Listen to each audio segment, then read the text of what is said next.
Good morning, everybody. We're just about ready to begin. We've got some people coming in, so you'll hear the doorbell ringing as they ask to come in from the waiting room. And so while we're taking care of that, let's just get a few housekeeping messages out of the way. A quick commercial for the website. We have a new blog on our website with news and commentary by members for members. So if you have some time later on, check out the website and look for the blog button. It looks like this round object on the screen with a head and a light bulb and a pencil inside of it. So you'll find some interesting articles and things that members want to share there. We've muted your microphones and we ask that you keep them muted to reduce background noise. But of course, as always, we do want you to ask questions. And we'll ask that you put those questions in chat, please. Just type them in chat. If you're watching on YouTube, there's also a live chat where you can type in questions. And of course, this will be recorded such that it's available in YouTube right away after we finish today. But by tomorrow, we'll have it up in Facebook as well. And you can always go on our website to find the buttons to Facebook and YouTube if you're not sure where they are. So at this point, I'll turn the meeting back over to Jane Spruill so she can welcome everybody. Thank you, Mary Louise. We can't do this without you. I know it's not always easy, but thanks so much. I'd like to say welcome to our very first membership meeting for our league year. It's just starting in September. And I hope all members are logged in to this meeting. Today we have direct access to those people that are in Tallahassee from our vote. And this is a chance for us to really educate ourselves and the public as they join in to our meetings, because we are learning about local projects and governmental funding for this upcoming legislative session. Today's presentation will be a discussion with our state representatives regarding their focus and preparation for the 2022 legislative session. That session does not convene until January the 11th. But these elected officials are deep into the preparation and pre-session work at this time. We invited all 4 elected officials for our Pensacola Bay area. And we are pleased that 2 out of this group agreed to participate. As by way of full disclosure, we had no response from Senator Doug Broxton's office or his staff in regards to our invitation. And we had no response from Representative J.R. Williamson from our invitation either. Today we'll be joined live by Representative Alex Andrade and Representative Michelle Salzman. We have her with us today in a pre-recorded message to our meeting. But before we hear from those 2 folks, I would like to tell you a little bit about them. Michelle Salzman is wrapping up her first year as a state representative. She was elected into this office in November of 2020, last year. Her background includes serving 5 years in the U.S. Army. Her specialty areas there were logistics and armor, where she earned the Army Commendation Medal, Army Achievement Medal, and Armed Forces Expeditionary Medals for exemplary service. She has an associate's degree from Pensacola State College and a bachelor's degree from the University of Florida. She and her husband, Philip, are parents to 3 children. If you have met Michelle, you know that she is passionate and energetic about our state and those of us that live here. And she's already serving on a judiciary committee and 6 more important committees and subcommittees in the legislature. We talked with Michelle on Wednesday because a prior commitment prevented her from being here with us today.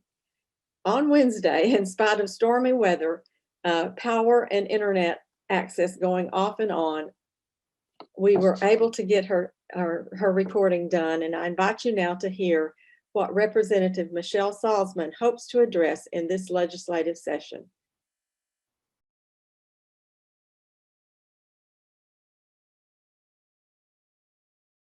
Thank you so much for meeting with us. We'd like to know, what can we expect for legislative priorities in the 2022 session? You're gonna see a continued momentum in a lot of the things that we started on.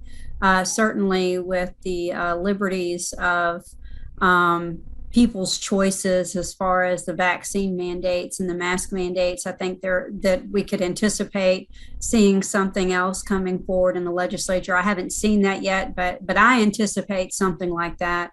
Certainly the support and love of law enforcement. I think we're going to see a lot of that again, to include a stipend of some sort of bonus for law enforcement who are either new to law enforcement or coming from another state. I know that our leadership is working on language for that. And then, of course, the continued conversation of education.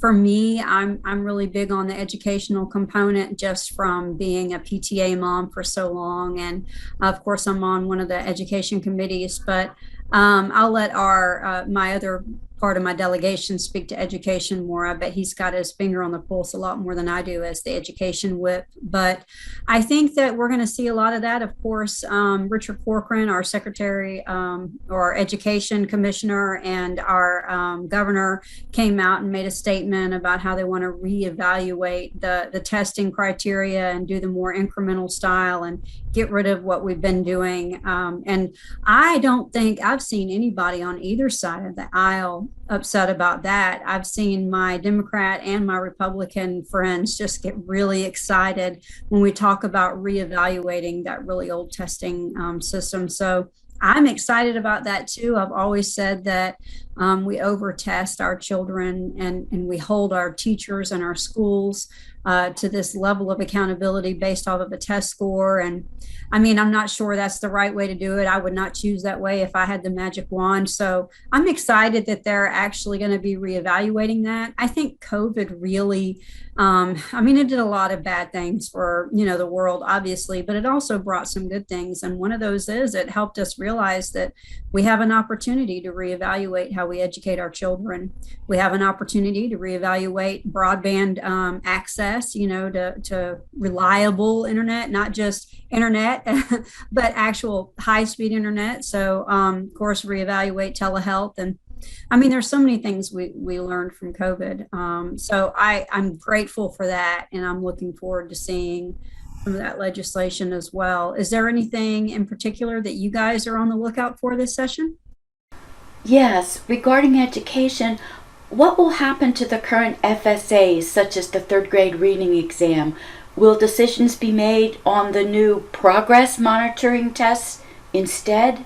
I think that the leadership has already got a plan in place. I don't think that our education commissioner would have made an announcement without some sort of idea of what he wanted it to look like. Of course, we do have different levels of government or different segments of government, the legislative, judicial, and executive branches. So they can't say what will happen.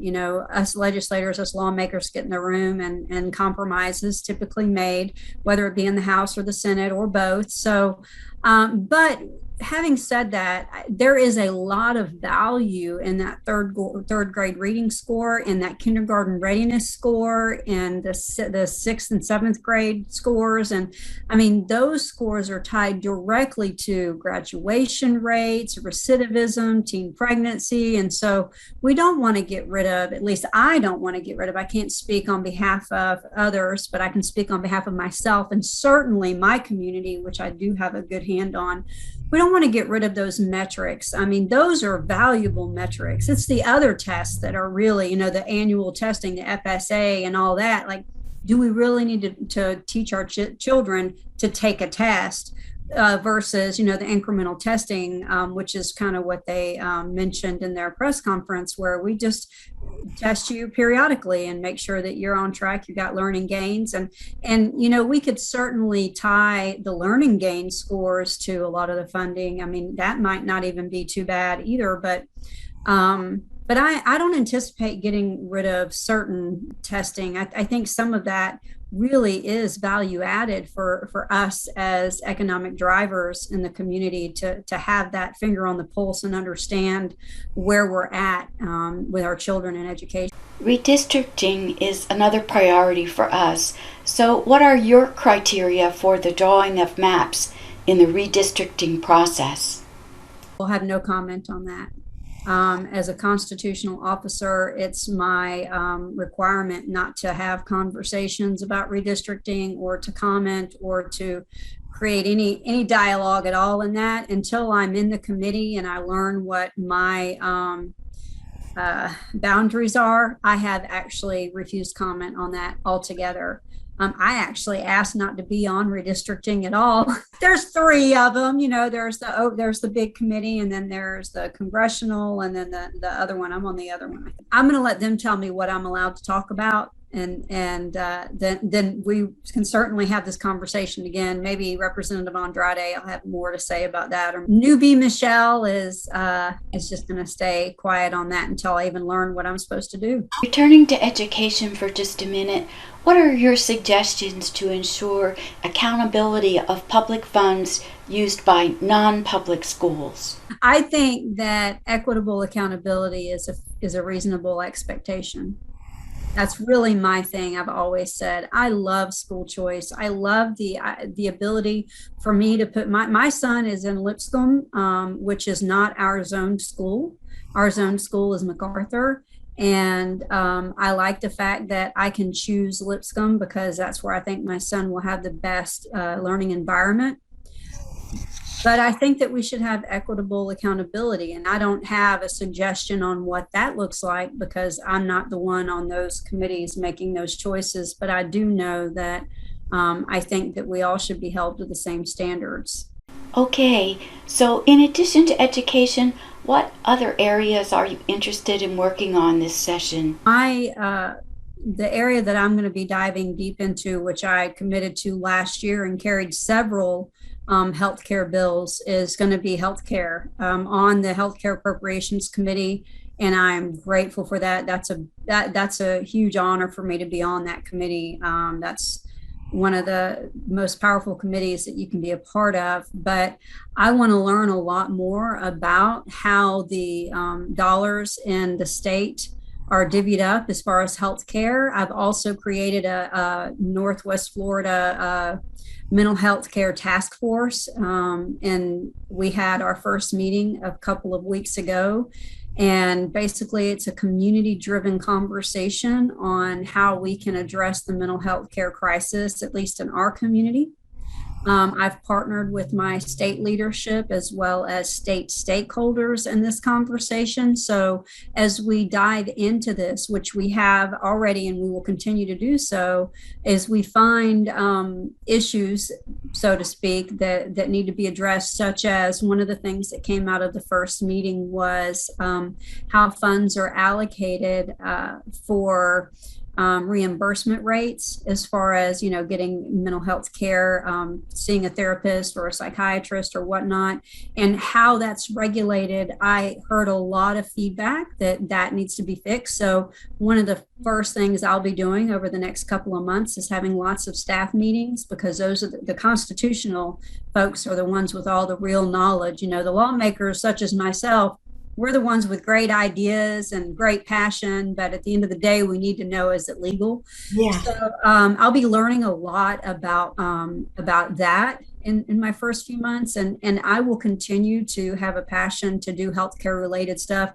I carried a pediatric cardiology bill last session, an Alzheimer's awareness bill last session. I also did a mental health appropriations for a mental health facility. So I will continue to carry, I did Childhood Cancer Awareness Month. I mean, I've done a lot of things that have to do with just health care, and I'm just going to continue to try to lean towards that passion and learn as much as I can so that I can grow and develop my knowledge and skill set and be a better healthcare legislator for the Northwest Florida. Because I'd love to see some greater access to care for many things. There's also, the Alzheimer's is such a big issue that we have in Florida and of course in our area too, and awareness and how do we treat that and just treat the caregiver themselves. And I mean, there's just so many components of that we could be doing better. So I'm really, that's my focus. For now, this year, I'm hoping to just focus a lot on healthcare and learning a lot more about how the funds are distributed. And will women's reproductive rights be a part of that priority? I would anticipate seeing some pro-life legislation. I have not reached out to my chair. I'm also on the big judiciary committee, and they did appoint Aaron Grawl as the chair. And Aaron Grawl is known to carry some pretty good pro-life bills. So I would anticipate some, but I have not discussed that. Right now, my focus is to get into these committees, see what leadership's priorities are, and where can my district fit in there to where we can move the needle and get something done for my community. But I do anticipate seeing something. Local governments know how best to govern locally. So what is your plan to curtail state government overreach via preemptive laws? It's a case-by-case basis. Sometimes the state has a better handle on the issue, whatever the issue might be. And some issues I don't think the state has any business in. So I can't really make a blanket statement as far as what I'm going to do to curtail that. I think the most important thing for me to do is have a very good relationship with my local government leadership, which I do. I was just with them this morning and just telling Stephen Barry how just incredibly blessed I am to have him as a partner. But that's the most important thing. And if you asked me what my biggest win was last session, I would tell you it was answering the phone when the mayor called, Mayor Robinson, or when a commissioner called, and listening to them, and then taking their information and going back to the bill sponsor of whatever bill it was they had a concern with, and addressing that directly, and then actually making a change in the way the bill was written. I can't tell you how incredibly blessed I am. Every rep that I went to about every issue that I got, I feel like they really listened and really did care that they were creating a negative impact with that little particular part of their legislation that they had written. And all of them were changed at the end of the day, whether it be from just my advocacy or mine and other districts' advocacies. But I think that just keeping that tight connection, when they call, I answer. If I'm in a committee meeting, I text them and say, I'm in committee. What can I help you with? I mean, I think that that's how you really make sure that you're not overstepping as a state legislator, is if your local government is saying, we think this is a good idea, or we think this isn't a good idea, and just advocating for that. There's 120 of us, and it's not our moment to shine all the time. You get that one opportunity to really make an impact on whatever is being put across, and I take that very seriously, and I'm grateful for the relationships, and I think that's the most important thing. There are many laws which are designed to improve public safety for everyone. How do you suggest that we protect ourselves, each other, and our children against COVID-19? Man, I think that's such a loaded question, isn't it? There's some, and I don't mean loaded as in against me. I just mean in general, we've taken a healthcare issue and turned it into a partisan conversation and divisiveness and absolutes. I don't like absolutes in any scenario. I don't like extremes on any side. And I think that as long as we are empowering parents and families to be able to do what they think is best for their families and their children, then I think we're doing the best we can. Certainly, I'm vaccinated. Everybody in my family who's old enough is vaccinated. I believe that I have I could get up from my chair here and go run and go get my vaccine card that I've had since I was in kindergarten. But at the same time, look at the other side of it. The parents that did not want to vaccinate their children 20 years ago were not shunned and beat down and stoned in the streets because they didn't want to vaccinate their children. And so we polarize this conversation so much because it gets media. But at the end of the day, if you are really opposed to getting the vaccine, then I think you shouldn't have to get the vaccine. If you're really for getting the vaccine, I think you should have access to that vaccine with all the information about it. And then, the same with the mask. I think you should be able to do what you feel is best for you without actually being looked at as if you were the bad guy, because you aren't wearing a mask. It's so frustrating for me because I'll put one on. If I see everybody has one on, I put it on. I'm like, okay, they must feel comfortable with wearing a mask. And if I see if nobody in the room has it on, then I won't put mine on because I don't feel like I need to wear the mask. But it's just become so polarizing. So I think if we can just empower people, not just to make the right choice or to be able to make the choice, but maybe make sure that we're giving them the right information so that they can make an educated choice. And I don't know what that looks like, but I know that our local government in particular, I feel is doing a fantastic job trying to do that. So, and I think it should be a liberty thing, though. I want to make sure that I'm still representing the people that I fought so hard to represent. And you can't do that if you don't have those conversations. That's right. Well, thank you for that. And thank you for our conversation and your gracious time today. We really appreciate it. Mary Louise, I want to tell you a few things about Representative Andrade. He was elected to the Florida House of Representatives in 2018 and has been reelected subsequently. He's married to Jessica Andrade. And I mention that because I think that's an important, part of his career. When he's achieved so many things himself, I know he has a strong partner there with him. He has a bachelor's degree from the University of Florida, and he's also a graduate of the University of Florida School of Law.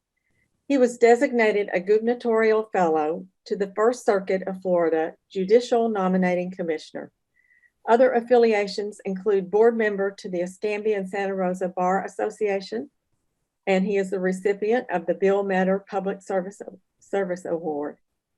He's a member of the Greater Pensacola Chamber of Commerce, and he's a founding member of the On Bikes, which is a Pensacola local organization.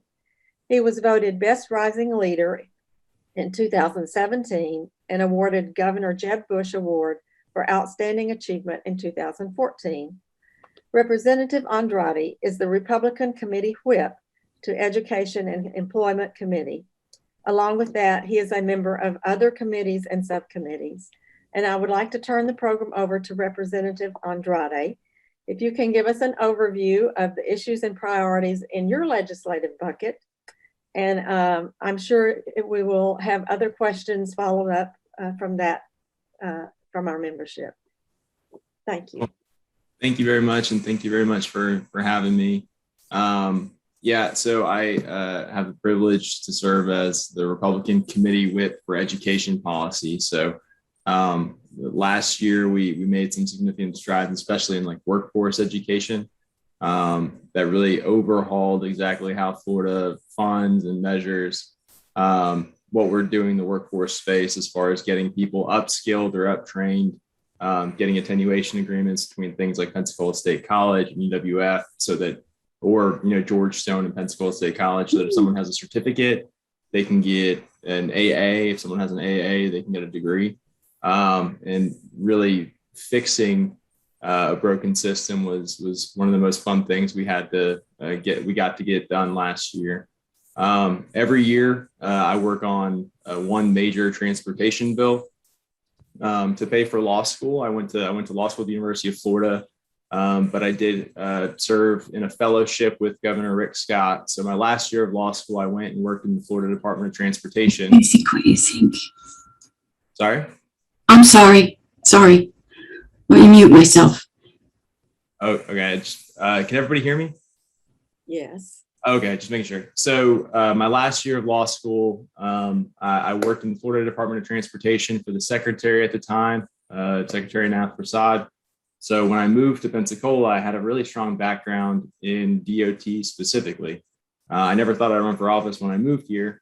But when Frank White ran for Attorney General and the seat became open, I can't imagine everyone on this call are necessarily conservative Republicans or registered Republicans. But when you're looking at, primary elections, who's going to win seats like this, you do look at the bench of Republican candidates. And Northwest Florida hasn't done a very good job of enfranchising and building up a bench of well-rounded, well-read people who understand the process, understand the Constitution, candidates like that. So you do every now and then get some, some folks who don't quite understand the Constitution as well. I think the best example would probably be Mike Hill, who do get in these offices. So when I saw the vacuum that was left when Frank White ran for Attorney General, I prayed about it, discussed it with my wife, Jessica, who's also a lawyer.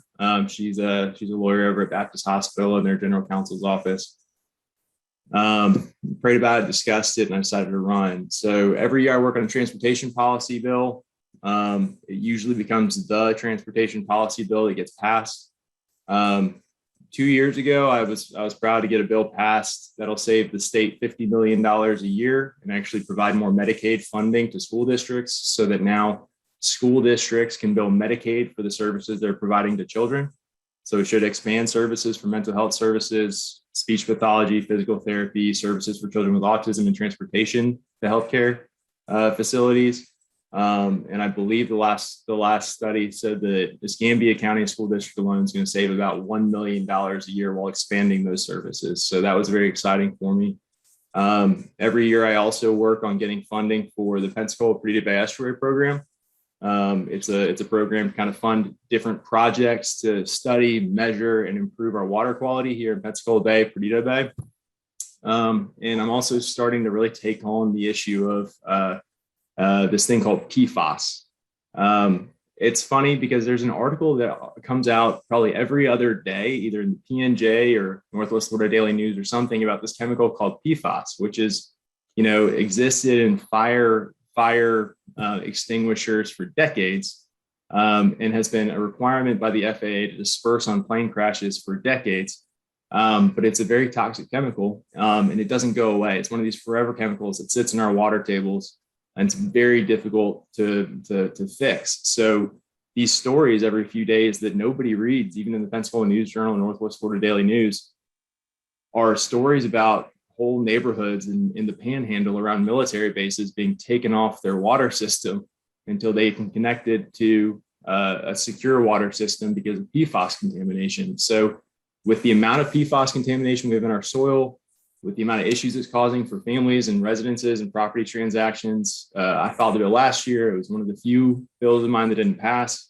I plan on trying to take on the issue again this year just because of how significantly it's going to continue to affect families in Northwest Florida. The first bill that I've actually officially filed this year for this coming up legislative session is a bill to allow charitable organizations to operate like bail bondsmen in Florida. So there's a couple different dynamics to why they can't currently, but in Florida right now, anyone can post bond for anyone else, but the only people whose money is protected from being levied upon are bail bondsmen. So if a church wants to post bond for someone in jail, that church will not get all the money they post back when that person returns for their court date. That church will get whatever money they posted minus whatever the accused might owe to the court at that time. So you post $500 bail, the person in jail, owes $300 in court fees. Whoever posted that $500 is only going to get $200 back. Whereas like bail bondsmen don't have that same concern. So it's a kind of a protectionist market in Florida right now.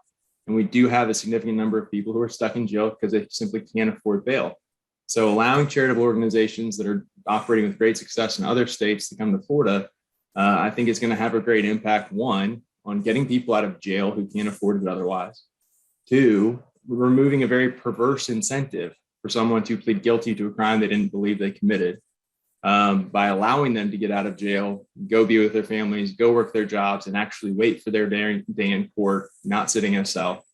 And three, it's going to reduce costs for counties like Escambia, who are covering the full healthcare costs of people in jail. Because once you go to jail, Medicaid no longer pays for you. Medicare no longer pays for your healthcare costs. So we have, I think, once this bill gets studied a little bit more and reviewed by all the different stakeholders, it's going to have a lot of great support, especially when they see what charitable bail organizations are doing in other states. So that's kind of a general overview. Like, I love doing my transportation bill every year. I love trying to touch a little bit on, some criminal justice policy every now and then if I really think something's got some legs to it to pass. Water quality, especially for a place like Northwest Florida, is going to be a huge issue. We're working on, trying to fix decades worth of problems. Flooding, especially. I think between Sally and the rain events we've had in the past few years, I think everybody's finally starting to see how significant flooding infrastructure is to a healthy community. And I was very excited to see the pot of money set aside by the state last year so that Florida Department of Environmental Protection can actually fund more flooding infrastructure, and the state's going to have a more cohesive plan on flood mapping to start actually competing with states like Louisiana, who are doing a much better job of drawing down federal funds for flooding infrastructure. And I'm very excited to see what opportunities come down the line. The last thing I'll say before I just open up for questions is, we're a year and 2 days on from Hurricane Sally now. And for about the first 8 months of that, it was a nightmare of the recovery from Sally. I was one of the first people to drive over a 3 Mile Bridge when it reopened. My wife loves telling the story how I got the call from the Secretary of DOT that it was about to open. And I ran outside in my shorts and I just did laps around the bridge. We're going to have opportunities once Skanska completely finishes that bridge, because they're going to have a breach of contract negotiation discussion with DOT about just how much DOT is going to get to withhold from Skanska on the overall project cost of that bridge. We have about $80 million left in our bank account that Skanska would have received if they'd met all the terms of their contract.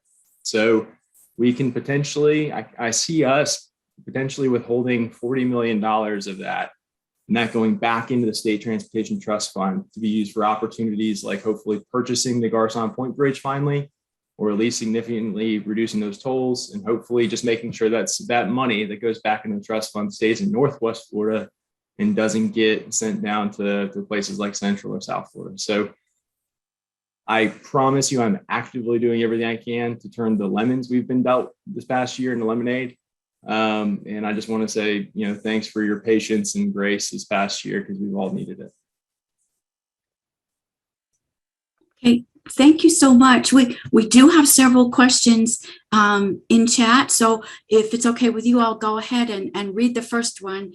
It said, will expungement of the non-judicial arrest records of children who completed their diversion programs, that would be Senate Bill 274, and keeping the records private, Senate Bill 166, be taken up again in Florida's next legislative session? And the person asking wants to reiterate that these are two bills that are a way to help the affected young people lead successful lives without a criminal record and not continue on a path to become reoffenders. Yeah, so sealing expungement for juveniles has been one of the few things that the Florida legislature has really taken a hold of and accepted as something that needs to be addressed, even for the 4 years before I got elected in 2018. So we improved that from the arbitrary cap of one seal and one expungement of one misdemeanor offense for a misdemeanor for a child, for a minor, to opening that up to allow for far more opportunities for children to get their records sealed or expunged for misdemeanor offenses. The bill, I believe that you were talking about, discussed felony offenses. And while we did a huge bipartisan, we passed a very strong bipartisan policy bill for juvenile diversion programs last year. It was vetoed by the governor at the behest of some of the law enforcement groups in the state. So the honest answer is I don't know. I don't know what the concerns are as far as lifting it from simply misdemeanor offenses being sealed and expunged to felony, just how many different aspects of it needs to get reviewed. When you're sealing a record is far less concerning for law enforcement than expunging a record for a felony record, right? So, and the biggest distinction, obviously, is if you seal a record, in theory, you're not letting that record affect how you operate amongst the general population, right? You go to your restaurants, you go apply for a job, you go apply for an apartment, and they don't have access to that. You don't have to necessarily check that box. The expungement component, though, where you actually destroy the record and it no longer exists, is really the big concern for law enforcement. Because if it did have some kind of violent component, if they do commit that crime again, they won't see that pattern as quickly because that record's been expunged. They don't have access to it anymore. It's been erased. So I think everyone conceptually gets behind the idea of not letting mistakes kids make as kids follow them for the rest of their lives. But when you get down into the weeds on it, sometimes people have disagreements on how specifically to do that. But juvenile expungement, juvenile justice issues are one of the few promising components of the criminal justice policy silo that I've seen in the past few years, just because we have made such significant strides when a lot of other things have been, left by the wayside. Okay, next question. Shortages of educators and educational support personnel are increasing with Florida's low rankings for pay, benefits, and inequity of accountability for taxpayer dollars between true public schools compared to voucher, charter, and other so-called innovative programs. What is the legislative long-range plan to address these concerns? Well, whoever wrote that question, did they miss when we funded $500 million for starting teacher pay and veteran teacher pay in 2019 or in 2020, or the $764 million that we funded for starting teacher pay and veteran teacher pay in 2021? The teacher pay issue is largely been resolved. The complaints about delays in that first tranche of money, the $500 million that we funded in 2020, was largely an issue with negotiations with local unions by county. Counties that didn't have issues with their union negotiations received their money at the beginning of this past school year. Escambia County received it, I believe, in January, after significant negotiations and delay. We saw this change, an announcement and change as far as, we're finally all agreeing that proficiency is less important than progress for testing. I think that you're going to have a lot of teachers feel emboldened by that and appreciate that recognition that progress should be the key test for teacher competency. How that changes our funding model and our grading model is still up for debate. When I say debate, I mean we're going to be debating it in committee this year after the governor asked us to take that issue up. Florida ranks second or third annually in our overall education ratings nationwide. Prior to that, after our funding issue, like if you take out funding for teachers and salaries, that's where we're ranked on student performance, student equity, how a student does in a poor school versus a wealthier district school. We were grading out as one of the best states in the country, and that story kept getting missed and kind of convoluted. That's just the data. Now that we've addressed the teacher pay as well, I have a hard time taking anyone seriously who says that our education system in Florida is failing. It's not. You can disagree about school choice. You can disagree about how much oversight or accountability charter schools or voucher schools should be held to. But the beginning metric for all of that and the beginning test for how successful a charter or voucher school is should be if parents are happy with the education their child is providing. If this results in the empowerment of a parent to make a decision for their child, and we can disagree about exactly how much of a role the government should play and how much the government should get between what the parent decides for that child or not. And we obviously have to be accountable for our tax dollars, but Florida's education system is one of the best in the country. So starting, any question with the preface that it's the opposite is I don't buy it. Okay. Where do you stand on a Texas-like 6-week abortion bill if one is filed in the House? I'm not going to pull any punches or it would fail legally in Florida. We have a much stronger privacy law. Our Constitution has the right to be let alone. The Florida Constitution says it's a much stronger privacy law with much higher hurdles to overcome in court. That being said, if you believe, like I do, that life begins at conception, then you would continue to move the needle in that direction. If you don't agree, like I do, that life begins at conception, we're never going to see eye to eye or reach common ground. I do my best to pull religious and emotional perspectives out of this debate as much as possible because it's so easy to go down this really toxic rabbit hole.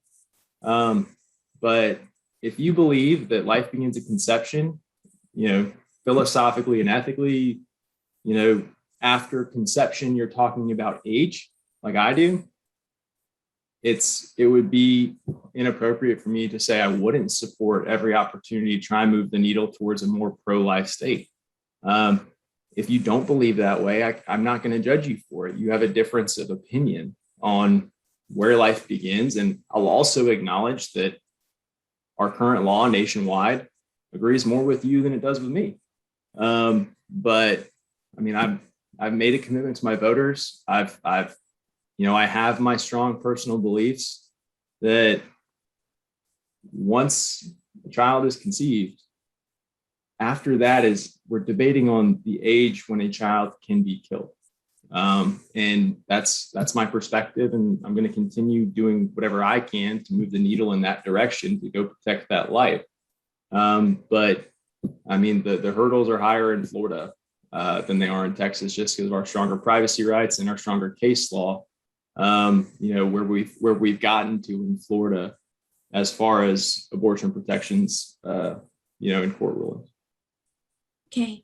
On that same topic, the member wants to know that the president of the Senate supports a bill that would fund long-term or long-acting reversible contraceptives because it reduces the need for abortions. And they'd like to know if you would consider being a sponsor in the House for such a bill. I'm sorry, I got distracted for a second. Okay. I saw somebody post a retort. Ms. Jones, I'm not sure if you weren't listening to me, but I said specifically this wasn't my religious belief. So if I'm not really sure why you want to lie about me like you've lied about Governor DeSantis, but my position on the right to life has nothing to do with my religion. Can you repeat the question? I'm sorry. That's okay. The president of the Senate supports a bill that would fund long-acting reversible contraceptives because it reduces the need for abortions. Would you consider being a sponsor in the House for such a bill? Potentially. I'm not really sure. That's a healthcare question. Potentially, if I thought that this would be it would be a good benefit for Floridians, but not.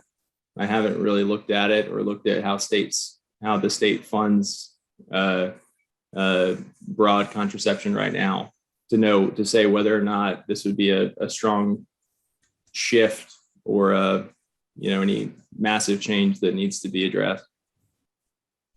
Okay, let's let's move over to redistricting, since this is one of our top priorities this year. And so I'll ask you the same question that I posed to Representative Saltzman. What's your criteria for drawing of maps in the redistricting process? I mean, the Florida Constitution and Florida law tell us we have to recognize certain metrics, right? So our jurisdictional boundaries, community nature, geographical boundaries, and we can't favor, draw them to favor one party or the other. The focus is going to be on following the Constitution and the law and making sure that districts are drawn appropriately, tracking the instructions that the Constitution's already given us. I will say that 10 years ago, the only map that wasn't overturned by the courts was the Florida House legislative map. So the 120 House members, that's something that, I'm very proud of, that our districts, stood up in court and were held up to that scrutiny. And I look forward to seeing all three being held up this time once they're inevitably challenged by some political group after they've left the process. Okay. And with regard to COVID, and looking at this issue of masks and vaccinations as a public safety issue, what's your feeling on how we can, best protect ourselves and families, children from COVID-19 in this situation where some people absolutely will not wear masks or get vaccinated and others will? How can we resolve this issue and be safe? The first and foremost is to get vaccinated if you're concerned about the risk you have to COVID-19 or your family has to COVID-19, go get vaccinated. Vaccinations are free and widely available. I went and got my booster a few weeks ago at Publix, my third shot. I'm immunocompromised, so I was actually one of the first people to get the monoclonal antibody treatment actually here in Escambia County when I contracted COVID in late December, early January. So get vaccinated. As far as school mask mandates, we're not talking about best practices to protect kids at that point. We're talking about how much involvement should school districts have over a parent's decisions for their child's health. Masks work. There's a broad distinction between the types of masks, right? Like people think that you have to have, the tightest, thickest cloth mask around your face, and that's more protective than the paper medical masks that are issued, surgical masks. Well, that's not true actually because of air pressure. So I do want to give context for a second. My father-in-law is an infectious disease doctor at Baptist Hospital. He treated the first COVID patient in Northwest Florida, and he's treated every single COVID patient who's come through Baptist Hospital since. He's, my go-to person when I want to ask a specific question on treatments or policy decisions. And so we were having just a interesting discussion about studies about air pressure and how masks actually work to filter air back and forth last night. And the paper masks actually work far better than a lot of these, big tight cloth masks that some people are wearing, just because they're not actually breathing through the mask, they're breathing around the mask. But no, get vaccinated, encourage your friends to get vaccinated. I think the one big issue and how it's become such this, political football is that people forget human nature. Negative social pressure never works. You look at someone that you consider the dumbest person in the world, they're going to be smart enough to know when you're treating them like an idiot. And they're probably smarter than you think. So when you condescend to people, when you're overly pushing and aggressive, and you inject negative pressure to try and force them to do something, they're going to inevitably bow up. We've seen this back and forth. The number of Democrats that were casting doubt on the vaccine when Trump was president, who have now shifted to saying it's evil if you don't get the vaccine, is far too high. I think the best thing we can do for our overall health here is to remember that kind of human condition, that negative social pressure doesn't work, and approach the whole concept with a little bit more grace. Because you're not going to convince anybody by browbeating them and condescending to them. We're seeing upticks in vaccination rates, thank goodness. I think the best data point that everybody can keep, holding on to is the fact that 95% plus of people who are hospitalized by COVID-19 are unvaccinated in hospitals. And don't delve into, the fringe arguments past that. That's the data point. So if you're concerned about COVID, get the vaccine. And trust adults to act like adults. Okay. Let's turn to the issue of local government, given the premise that they basically know how to best govern their own locality. What would you do to curtail state government from their overreach with preemptive laws? So I'm the city attorney for Milton, right? So I'm their city attorney.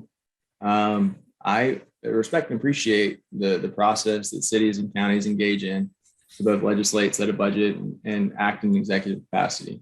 The preemption that gets discussed and vilified a lot of times is in response to significant local government overreach. I've always run and I've always explained my policy on preemption as, the 10th Amendment, all the powers not delegated to the federal government are left to the states or to the people.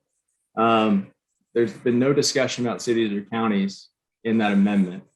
But at the same time, you do want to start as local as possible and then move up from there. So the big issue and the big triggering component for the state's involvement in things that have been left to local communities today is, does it overly expand the size and scope of involvement in private citizens' life? Does it increase unfairly the taxes that are being levied on citizens by local governments? And does it violate an individual citizen's constitutional rights? If a local government in Orlando is violating a citizen's constitutional right, it has a precedential effect on citizens in Northwest Florida if we do not do everything we can to protect that private citizen's constitutional rights in Central Florida. So there's a process to be followed in the preemption discussion. There were a couple preemption issues last year that I didn't quite agree with. And I think Representative Salzman and I would probably have disagreements of opinion on some of that preemption that passed last year. I didn't think the government needed to get involved, but I think you're taking a broad brush stroke to saying letting cities and counties have their little fiefdoms versus discussing how are we best protecting private citizens' constitutional rights in Florida is the wrong discussion. Okay. One last question, I believe. We, the people, feel our First Amendment rights are being restricted more and more by Florida legislators who seem to promote partisan positions rather than working for the greater good of all citizens. What is your position on the First Amendment? Well, I guess my first question is, how do you feel it's being restricted? I don't know. Pam Schwartz, do you want to chime in on that if you're still online?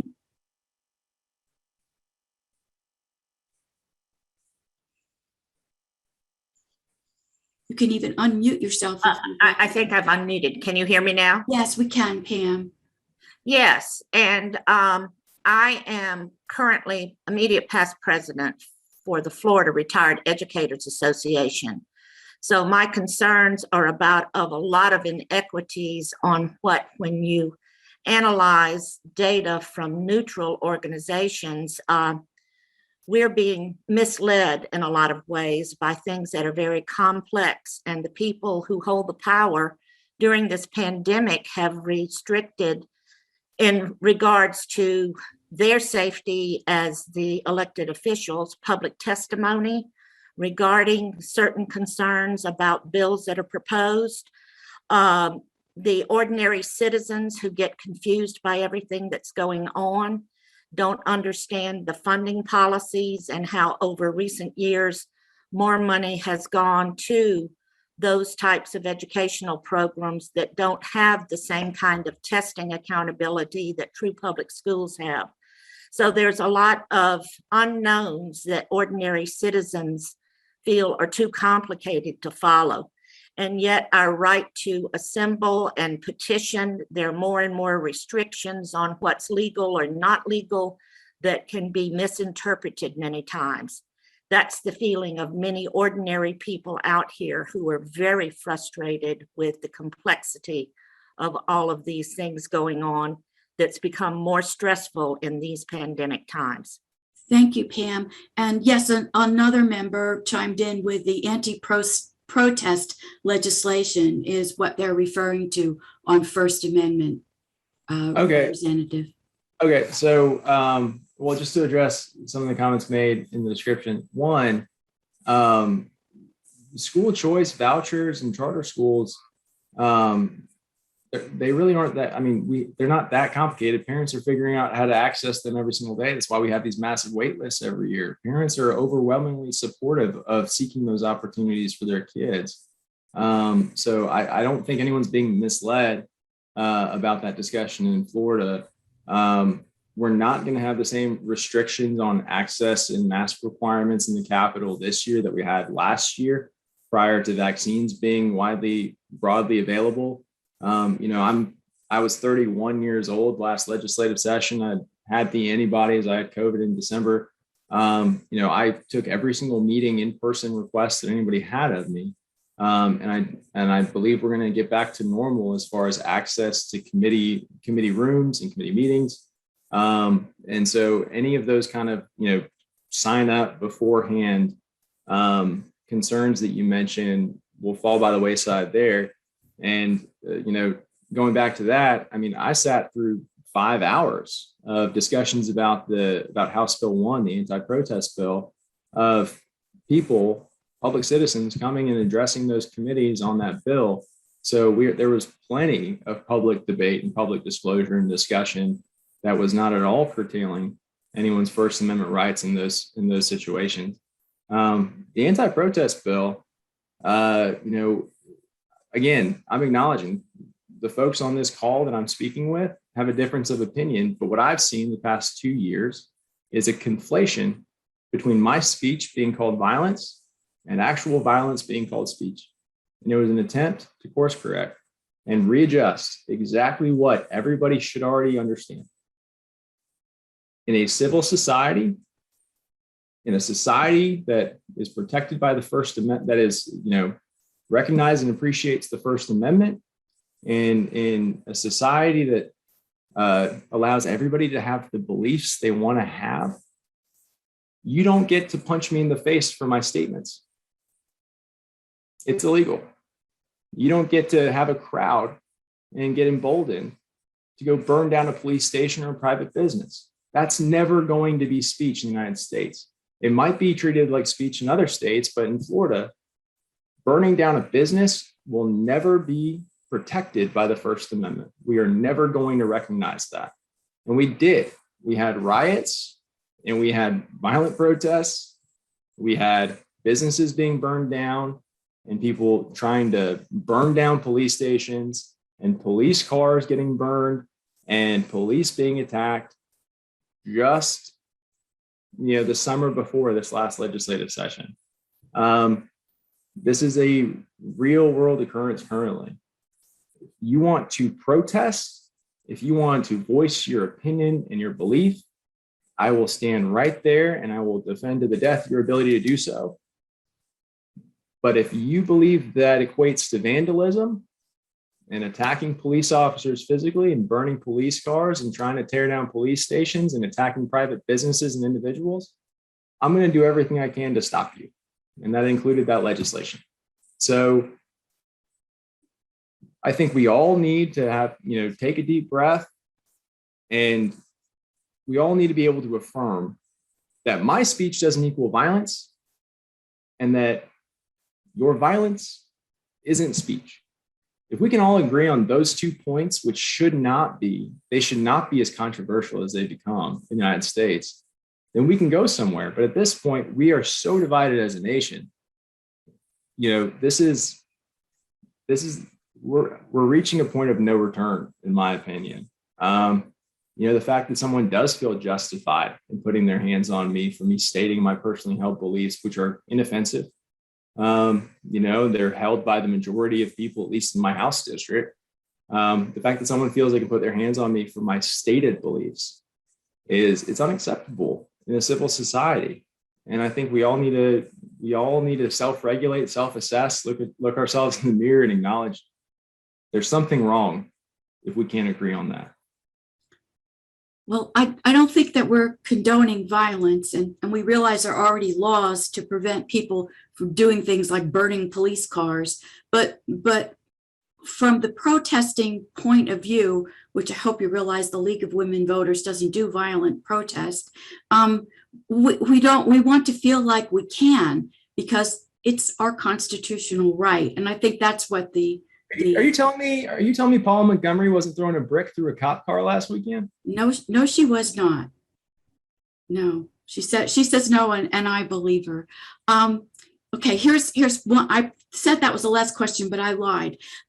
Says, please speak to your support of an investigation and prosecution of the people who vandalized our Capitol building on January 6th. What's your take on that? They didn't just vandalize it. They trespassed. They killed police officers. They caused significant harm, and they disrupted our constitutional election process. I support their full prosecution. That's what they're going through right now.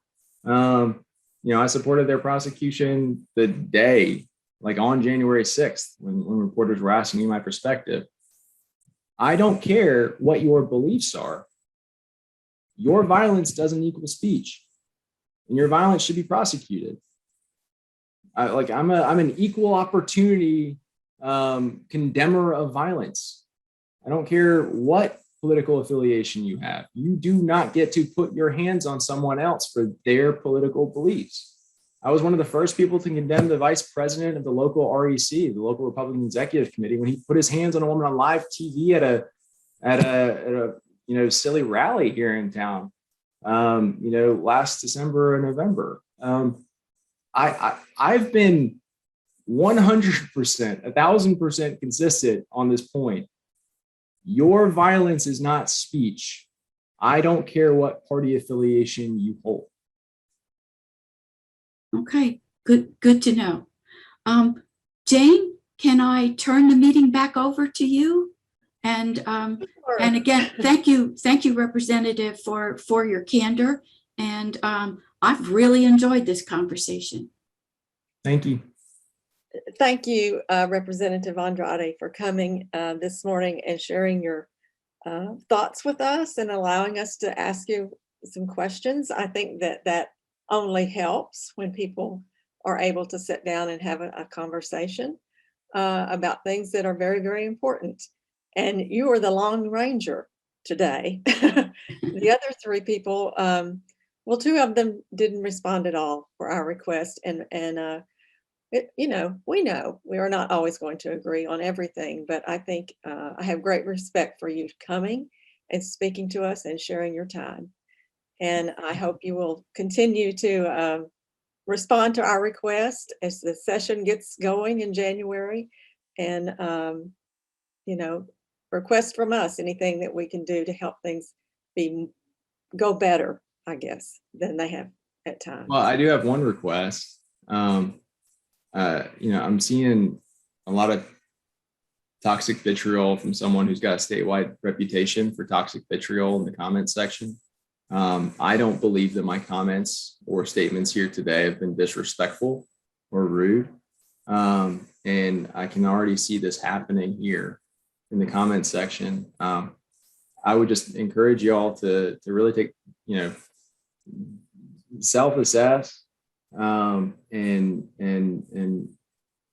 just kind of consider just consider your candidates with clear eyes, with the facts in front of you. because I have some serious concerns about this person's ability to tell the truth.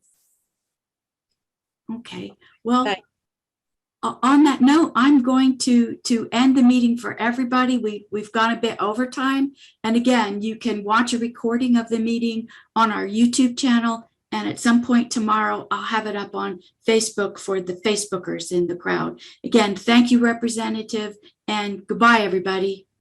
Thanks, y'all. Thank you.